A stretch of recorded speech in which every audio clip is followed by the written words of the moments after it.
What's up? What's up? What's up, y'all? It's your boy, Big Killzown on your phone. The money still long, and the team is forever, ever strong. We in here for another edition. Y'all didn't see this coming. Another edition of Killzone interviews. I'm in here with my man, Riley B, Newfound New Sound. What's up with it, boss? What's up with you, man? Appreciate you for having me, man. How you feeling? I'm good, man. Look, it's a it's an honor and a pleasure to have you on, man. We've been talking about this for a long time, and we're gonna shock the world with this one. So, um, I've Thanks. been knowing Riley for a long time, for about at least almost 10 years now, on the St. Louis hip hop scene, and this brother right here is a lyrical genius. I'm not just saying that and blowing his head up. Appreciate that. But I seen him, win the Jacket for Beats contest. He dropped the Separation. He dropped his most recent project, Home Field Disadvantage, excuse me. And he got the new single with DJ Dirty Bird, one of the hottest DJs in the Lou called Who You Got. So Riley, man, can you take us back through your journey? You know what I'm saying? Your journey through um becoming an MC in St. Louis, especially in a time where we had Silk Smooth, Nelly. It wasn't really the most lyrical climate, and how you hmm got up on the St. Louis hip hop scene. Yeah, man. I mean, would it take you all the way back, man?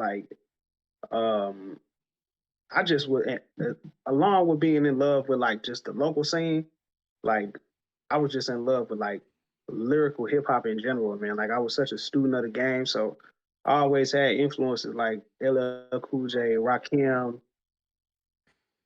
Hello. Yeah, we here. Good. Oh, my bad, my fault. Yeah, Good, yeah. So yeah, I always had influences like those guys, like Jay Z, Nas, Kanye. Like, so I had influences of so many people, um, like from across the country. So um, I just kind of was drawn to like the lyrical form of hip hop. Like, I love my party music, your dance music, your crunk music, all of that. But it was just something in me that I just got inspired and really wanted to just put the pen to the pad, like, and just be that type of MC. And that was like when I was like, 12, 13, you know what I'm saying? I was inspired to really just start writing good and just start freestyling. Like I just used to freestyle. I just wanted to battle rap and, you know what I'm saying? And all that type of stuff. So I just used to do that. And then from that, I just kind of just kept going, just trying to just get better with my writing skills and everything. So that's pretty much how I got started, just being influenced by those guys and just wanting to talk about the stuff that was going on around me and just being competitive, man. I love the real competitive nature of hip hop. So that's pretty much how I got just into wanting to be an MC at such a young age. So, okay. So when was your? but as Oh, go far as ahead. oh my fault. No, no, no. Oh, go ahead. Go No, ahead. you My you, fault. you was gonna answer the next part of the question. So when did you burst up on the scene? Like, what was your first track that you ever released officially? Ooh. Well, like on the scene, like I started performing, man, when I started performing like my senior year of high school. So I got outside and started really doing shows when I was like 17, 18. Um, we used to perform at this spot in Pine Line called my damn, what was the name of it? The dude hosted gonna kill me if I don't remember the name of it. It was a joint in Pine Line where we used to go. I want to say it was called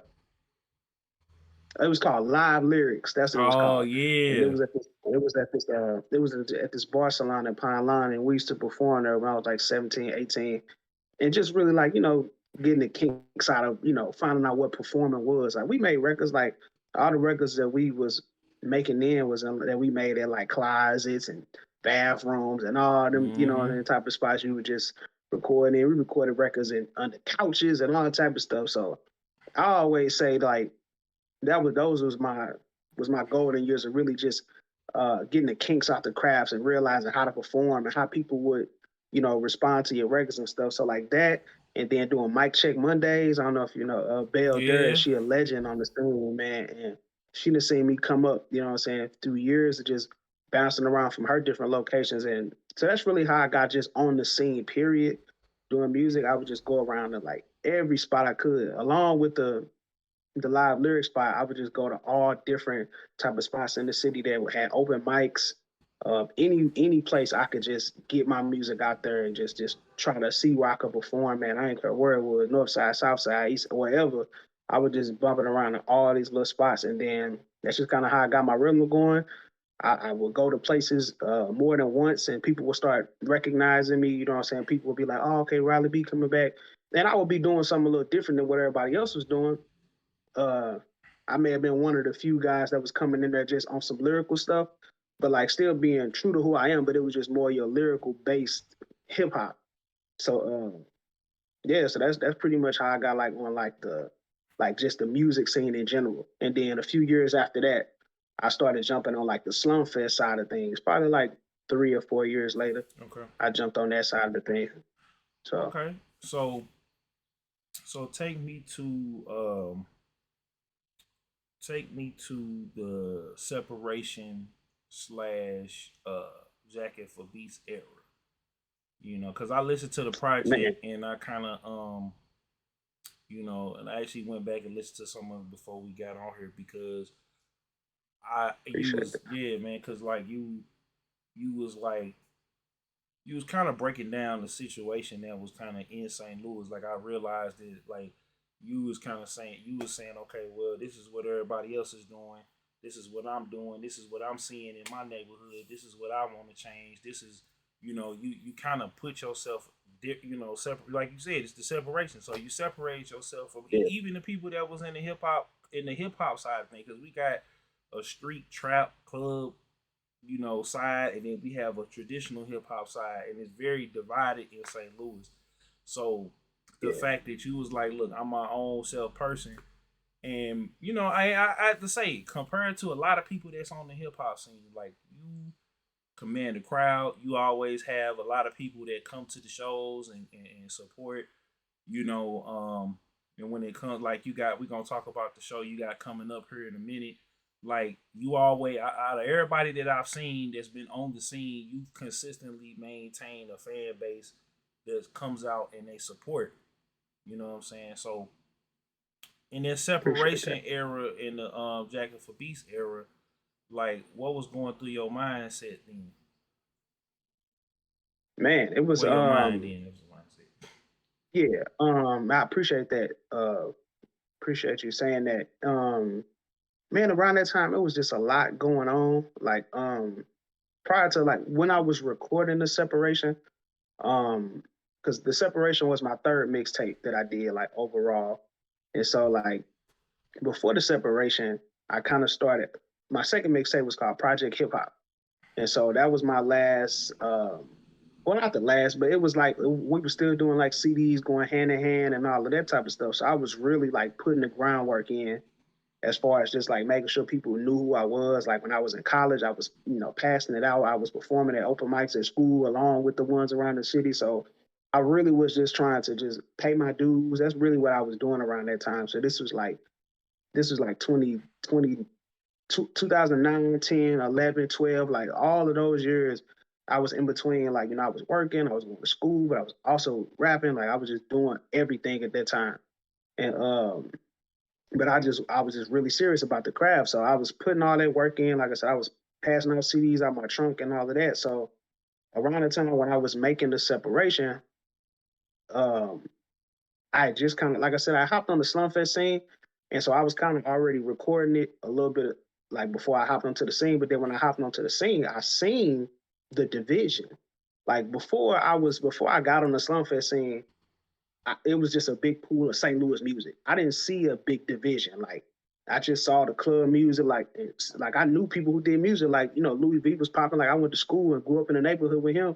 You know what I'm saying? So it was just different music. I just seen people just doing. It was like a melting pot to me at first. I just seen all type of St. Louis music. Like to me, I wasn't like the only guy that was like doing lyrical music. Like I knew other guys. Yeah, they may not have been getting the same push, or they may not have been, doing the same things that I was doing at the time. But I knew other guys who was kind of, in that same lane. So when it got time to make the separation, I was doing shows, up until that when I when I met people like Rob Boo, and when I met other artists on the scene like Tef Poe and other guy, Bo Dean, like guys that I've seen that I didn't know personally, but I met them through other people who knew them. So then all these shows start coming around. It was just a big local scene that I didn't know existed. I knew of the scene that was like, for lack of better words, the street scene, to where you seeing a lot of people that were just either getting play on the radio, or you seen people that was in these open mic spots with me and like with Bell and stuff that was trying to get there. So then when I got introduced to the other side of things, that seemed like it was primarily based out of the south side of St. Louis, and all these people that was like coming, I was like, dang, okay. So this is like another scene, but it's crazy because it's divided from this other scene over here. But I was like, man, wouldn't it be so tight for all these people to just, Get together. it's like the people over there don't even know it. You know, it's like the people didn't even know about each other. So I'm like, man, it'd be tight for everybody to just finally see that, hey, this a big local scene here. Let's bring it together, you know. And but in the midst of that, man, just making a separation, I linked up with my boy Dre P100. He produced pretty much the whole project except like one song. Incredible dude, incredible producer. He was bringing a sound that I never had before. My previous mixtape was produced by Crisis, another incredible producer on the scene. Mm-hmm. And so when I linked up with Dre, man, I knew we had something special because he was doing some production that I had never really heard of before from like a St. Louis producer and then. So we ended up meshing. The chemistry was good. So man, we cranked it out. I mean, I knew when making the music that it felt different, which was part of the reason why I named it Take the Separation, because I was going through some things in life. So I was trying to separate myself from things that wasn't good for me. But then I was also trying to let people know, you know, I'm separating myself from everybody else that's out here musically. So that's pretty much how it went. So got to recording that, man. I dropped a single off of there called Second Wind, which happened to do really good. It was my second song to get played on the radio here locally. My previous song that was on my previous mixtape called Real Rap was the first song I ever got some radio play on in like 2012. DJ So Thorough was the first DJ to ever play it on the radio, and I was forever grateful for him for that. So yeah, when the separation came on, I just pushed really hard, shot a few videos, man. And there was a lot of competition out here. Like in my eyes, it was like I saw it as a local scene, but also as competition. Because I'm like, man, I'm trying to be the best, and not just here, but like in the world. So I was like, it was dope to see all the other people that was grinding too. But like, yeah, the separation, it was a big moment for me. It was pretty much the tape that solidified me as a gunner in St. Louis, like as a dude that's like that could spit, who's active out here, and that pretty much, you know, I won the Freshman of the Year award at the Slumfest Awards that it came out the year that I released that.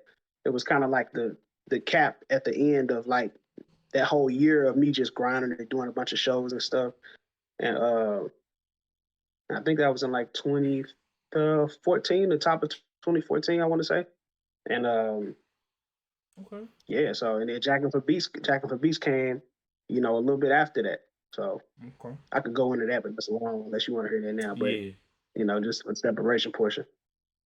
yeah. So then Jackin' for Beats came, and I remember it was a whole bunch of people that was like, you know, they was telling me to come on now. I was like, nah, I ain't really a freestyle artist. Like I could pimp my pen, but I ain't really a freestyle artist like that. I've been working on it, but you know what I'm saying? Like when I hear the beat, actually it's crazy how I do it, but I'll tell you that off air. But like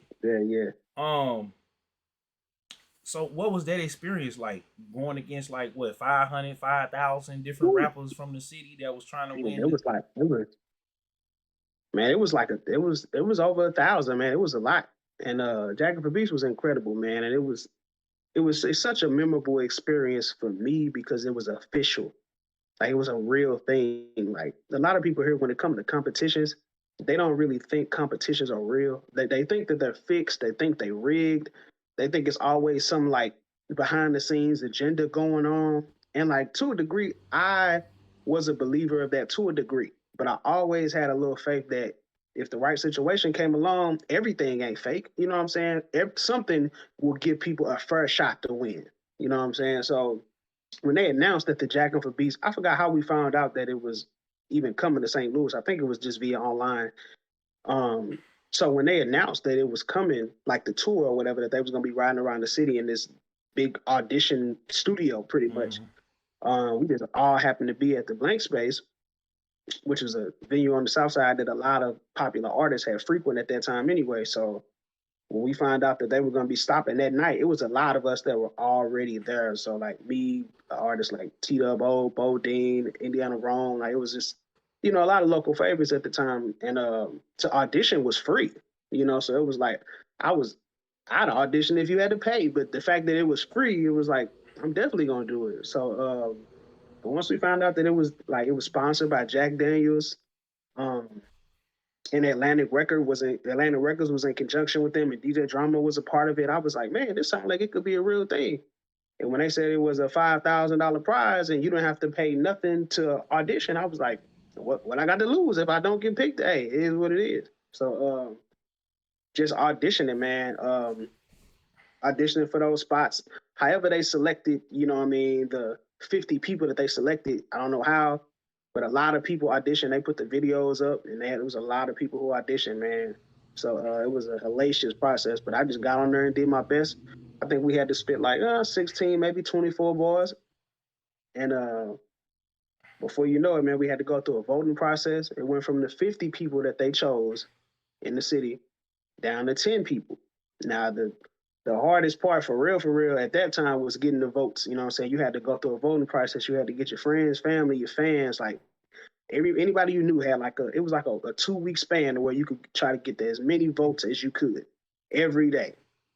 And so whoever the top 10 vote getters was out of 50 people was the people who was going to get to compete for the grand prize.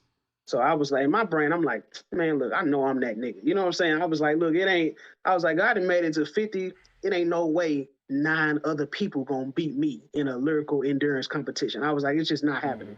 My mind been programmed like this for as long as I can remember. So I'm like, I'm just believing in myself. You know what I'm saying? So, I hustle my ass off for them votes, man. I got a bunch of people just to rally behind me and really get me into the top 10. And when I got into the top 10, man, I was like, yeah. They ended up having the finale night at the Loft. DJ Drama, everybody was in the building. It was so many people at the Loft that night, I can't even remember. But yeah, man, I practiced for it, you know what I'm saying? That type of thing. I didn't know exactly what I was going to be going into, but I just locked a bunch of rhymes in my head, practiced freestyle and all that type of stuff. So, yeah, man, the finale night was amazing. And just battling it out with them other 9 MCs, man, and coming out on top, man. It was hard, but it was tough. It was some good competition, man. There was a lot of people in the building. They showed nothing but love. You know what I'm saying? Like, it was a lot of love in the building. Yeah, people had their favorites. You know what I'm saying? People had people that they wanted to win, maybe who they thought would. And I was an underdog in my eyes, like because people had people who they wanted to win. Like people brought their people out. You know what I'm saying? As you were supposed to. And but yeah, it was definitely people in there who thought they was definitely just gonna take it, like just this is my shit. You know what I'm saying? But it's like they don't know what I had going on. So I told myself if I got on that stage with them other 9 people that I was bringing it home. You know what I'm saying? And every round, man, I brought it, bro. You know what I'm saying? And at the end of the day, I ended up taking it home against Truth, Divine Truth. At the end of it, another incredible MC from the city, and brought home the $5,000 check. And to me, that was confirmation that, man, this shit was real. Because they could try to throw whatever monkey wrench or narrative on it or whatever they would like to throw on it. But I worked my ass off to get to that spot. I hustled on my own. It was all organic, and I won. And that restored any lack of faith I had in that system of the competition type of thing. And a lot of other people told me that I restored the faith in that for them to see somebody that they know win that type of competition. So yeah, it was incredible, man. And I never forget that. It was one of those moments to me that I'm very proud of. Okay, yeah, and I remember we had the celebration night where you came through and they had different people from the city, and then you had performed and everything. So, because I wasn't there for the finale night, but I was there for the celebration. Mm-hmm. So, um, So moving into the home field advantage, and then like you dropped some records in between, but you moved into the home field advantage. You dropped that, and then of course the quarantine happened, and then you got married and had a child. You know what I'm saying? Yeah, you know So what? it was, Right, man. you Yeah, know, yeah. congratulate. I already told you that in real life, but I'm gonna just tell you that for people. So it's like, you know, Appreciate it, man. yeah. So it's like, how, where was your mind at, like doing that, and then meeting, of course, linking up with Dirty Bird and everything else like that, and then just all that happened within the last uh 5-6 years. Man, it was. It seemed like it happened so fast now, but it's like it's so man. So just like moving forward, man. Me and Bird had known each other for a long time. He was one of my best friend's cousins. So we got introduced to each other, years back, probably in like 2009. But at that time, he was still kind of rapping. He was in a group or whatever, and we just stayed in contact. He knew I was rapping, and we just kind of stayed in contact through my best friend. And we were just doing nigga shit, just kicking it. You know what I'm saying? We were running to each other. You know what I'm saying? That type of thing or whatever. And and man, when he told me he wanted to start DJing. And like I said, we just grew as friends, so we just got cooler over time. And when he told me he wanted to DJ, I was like, man, you for real? You know what I'm saying? Because at that time, funny story. I'll let him tell it if he ever get on here. But he had a hard time at first starting up. You know what I'm saying? But eventually, we got it going, man. And yeah, man, I ended up having a son. I met my wife. Like it was all like probably like 17, 18. It was right off the backs of me traveling out of town. I was doing a lot of shows and stuff out of town. Oh yeah, Um, team like team you said, backpack. I dropping. forgot about that. So Yeah, team backpack competitions and stuff. That kind of came right after the Jacking for Beat situation. Um, so I was back and forth between California and New York at the time. Just going back and forth, just politicking and being at events, doing competitions. I ended up losing the team backpack competition in 2016, and then I auditioned again in 2017 and won in 2017. That was another huge moment because it was like 10 times the rappers that was in the Jack for Beat St. Louis thing. So I went from a local competition to a national competition, and it was 100 times harder. And I was blessed to be able to come out on top of that one. But yeah, 18, 19. Like I said, my son was born at the end of 2018, man. So just trying to keep pushing through that and keep grinding and all of that stuff, man. Like I said, just married life, daddy life, all of that, man, and just battling through the quarantine because the quarantine really it did a number on people. You know what yeah, I'm saying, and me myself included. You know what I'm saying, just trying to make sure you were stable in what you was doing, and so luckily I'm still here, man. I caught COVID, early COVID. I caught OG COVID when they ain't had no mm, vaccine out or nothing, man. But it was a scary time, man. But my wife held me down, man, and we was solid through it, man. So I'm blessed to still be here.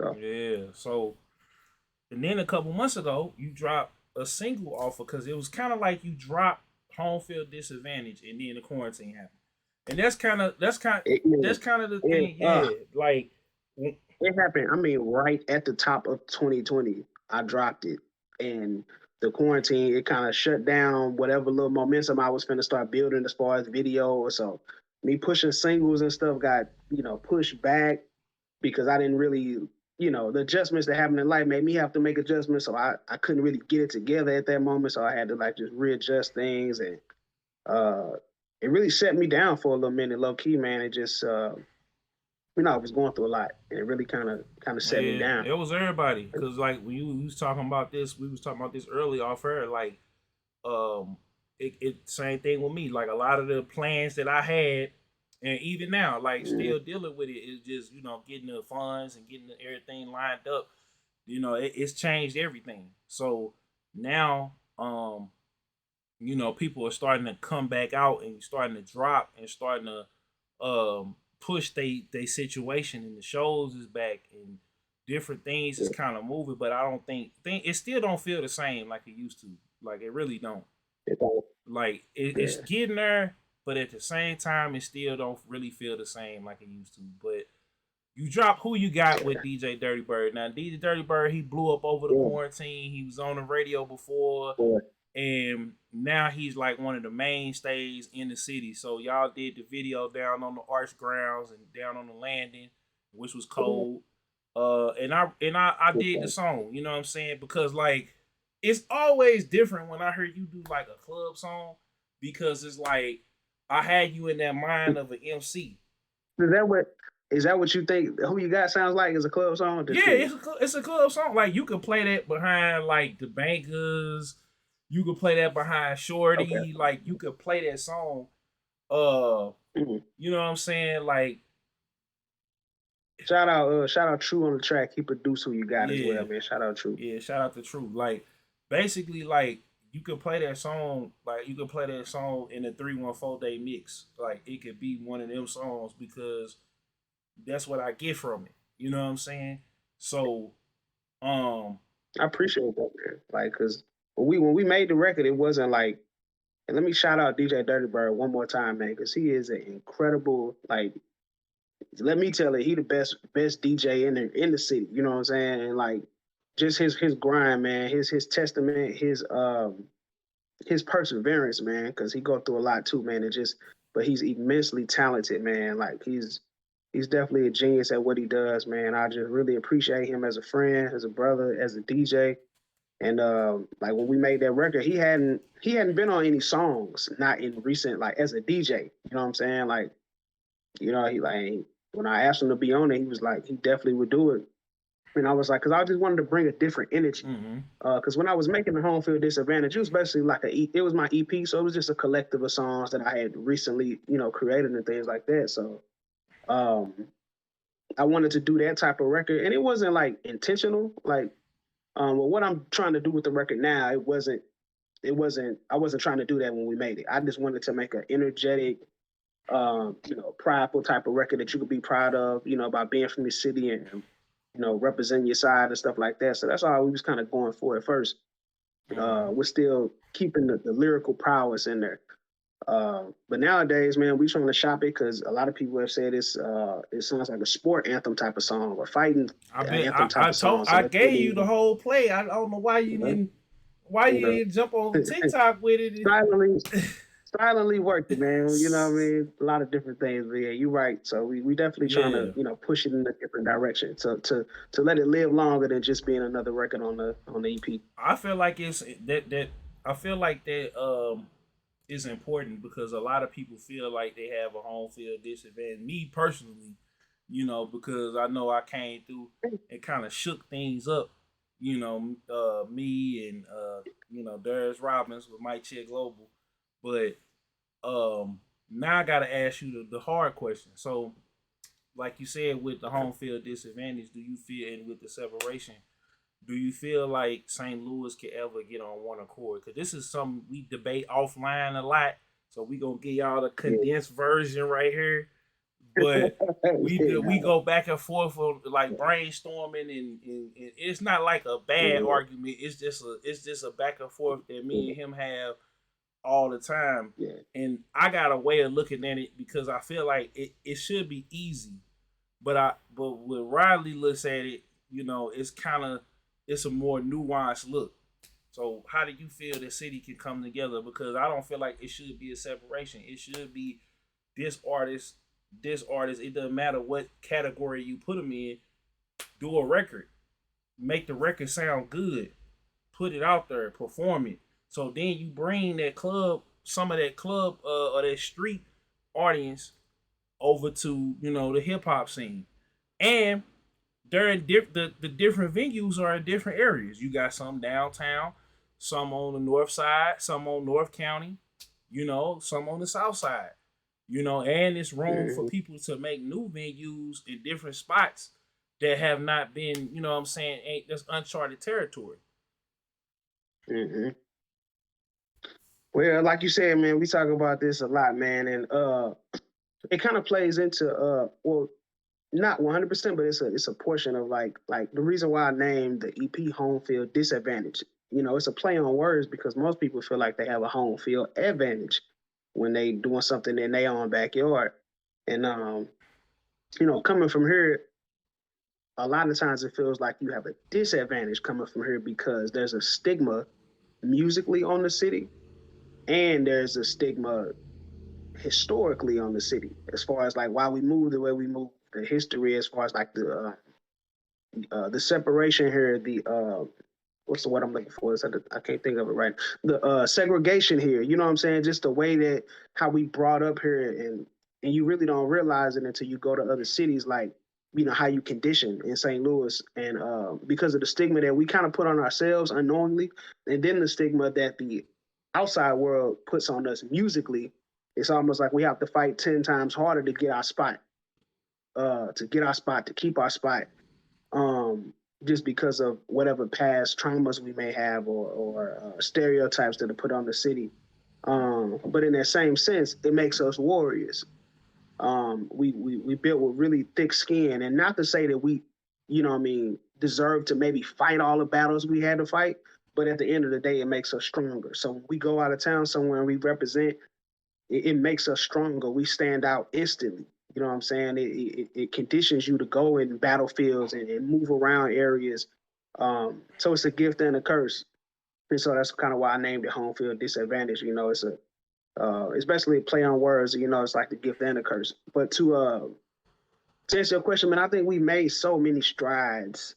It's like a roller coaster, man. We go up and down in the city with being together, not being together, being together, not being together. I don't think in recent years that it's been just a consistent string of just not fucking with each other, and it also ain't been a consistent string of, oh yeah, we all just gonna, you know. And everybody has a different answer or a different perspective to look at it like, man. But I think a lot of you know, people unity. just want their spot. Like we was talking about a certain individual that I won't name on this interview of, you know, wanting his credit, feeling like he didn't get his credit, and he doesn't feel the love, or he doesn't feel the homage that people, you know, in his situation, he's definitely right. But I feel like that's what goes on a lot. You have people who get love, and then you got people who don't get love, and see, you know. Well, we definitely got the crab in the bucket mentality. You know what I'm saying? I feel like I personally have seen artists, um, media, other creatives of any level on the scene. I've seen them personally try to break that, like just to break their mentality of feeling like, oh, it's got to be me. I got to be first. It's all got to be me. I can only make an impact if I'm the one that's right in front of the camera at the time. You know what I'm saying? Like I personally, and I've seen other people try to break that cycle, and it just, I think it starts with, you know, self. It got to start with self. You got to realize that this may be the start goal, but this is not the end goal. A lot of people here get trapped here, and then when you trap your mind here, you trap yourself within these confines. So you look at things the same way. So you look at everybody around you as like the biggest competition in the world, instead of looking at the world as your competition. So then you projecting all of that competition slash crab in the bucket mentality energy on everybody around you. So now you feel like you got to be the first one to blow out of St. Louis, or you got to be the best one out of here. When it's a whole world you could be competing with. Mm-hmm. You know, you could be combining and using your resources and people around you to help y'all fight the world instead of fighting each other. Yeah, I feel like You know, so it's a thing. Like I feel like certain people, um, especially when it came to like the media, like I always was like, I got inspired by not only you know, the Rimrods, the Dust Jacksons, the Big Mots, shout out Rimrod and Dust Jackson, both great guys and fantastic at what they do. the Louis, the different people that we know. Hmm. Also the Rich Bergens, my boy Kenyon Sargent, different people that I've met across the city that have put me on different scenes and different groups of people. And I just feel like when a person comes in, if you not like you were saying being a warrior, like I feel like with myself, maybe I've been a little bit too nice, or maybe I feel like in St. Louis, you kind of have, and really the world, because it really got me ready for the outside world dealing with the city. Because the city, I mean, it's on steroids everywhere else. And what I say to people is, you know, especially like with you, like I feel like you don't get the credit that you deserve compared to other artists because you know, unlike them, you never you kind of remain consistent. You didn't put out as much projects as them, but you still can bring a whole crowd to come see you. You know what I'm saying? Whereas other people, they drop the project every couple years. They dropping this, they dropping that. It's like you can stay right here, and you got, you know, you had the three mixtapes. You had the home field disadvantage. You did drop videos. You did remain consistent. Um, you was in the gaming world one time before you really cracked because you was telling me about that, and I be seeing you in the group still. So it's like, you know, I think if we just came, if we put our pride to the side and we came together, because at the end of the day, everybody got a day they could drop on. It's like the Yo Gotti and Gucci Man when they fell out. It was over a date. You know, they was both dropping on 10/17, and Gucci felt the way about it. I don't feel the way about, you know, Voice of the People, News from the Arch, Blanco Tarantino, whoever else that's in the city who doing music, doing content. Like I like that people are coming up and doing their thing, and you know, now I'm back doing the vlogs and everything because I took a long time off because I didn't want people to feel like I was, you know, trying to use the city.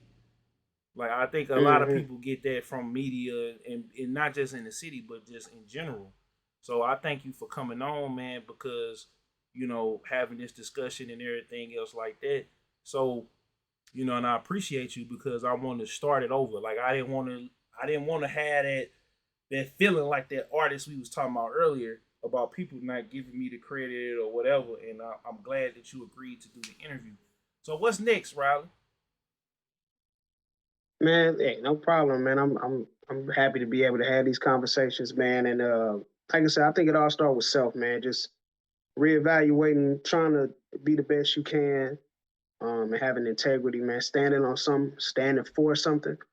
But also realizing you're trying to help yourself and help your people, and you can only control what you can control. You know what I'm saying? And you really got to try to use what you got to your advantage to help the people that you want to help. You know what I'm saying? So, but next up, I have a unplugged show at the Dark Room at the Glendale coming up April 29th. I always wanted to do an unplugged style show, so it's me and my band. A lot of surprises. Like I said, I always wanted to do this type of show where I don't have no backing music. It's just me and the live instrumentation. I came up loving that style of music, so I'm really excited to bring that show. So, yeah, April 29th, catch me at the Dark Room live. Tickets are on sale now at metrotix.com. Grab you a ticket, grab you 2 tickets, grab you 3 tickets, and come out and have a good time. So that's the next show I got coming up. Okay. Also working on new singles and an album as well. So Okay.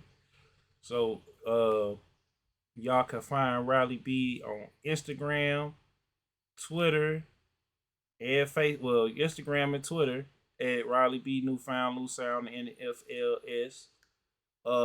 yeah, Y'all can subscribe to him on YouTube, Riley B TV. And y'all check him out on Spotify and all other streaming sites. I just picked this because I like how you got it set up here, right here. And so y'all, you can check out all of his releases right here, and you put the separation up there, cool too. Okay, cool. So because it was just on that piff at first. So yeah, I put it when I got it on the streaming services. Yeah. And y'all can check him out on Facebook as well. So I want to thank you once again, my brother, for coming on. Let me cut this stream off real quick. Let me cut that off right there. Appreciate you for having me, man. No problem. Yeah, for sure. So this will wrap it up for Killzown interviews. Riley B, Newfound New Sound, I know it. and we up out of here, y'all.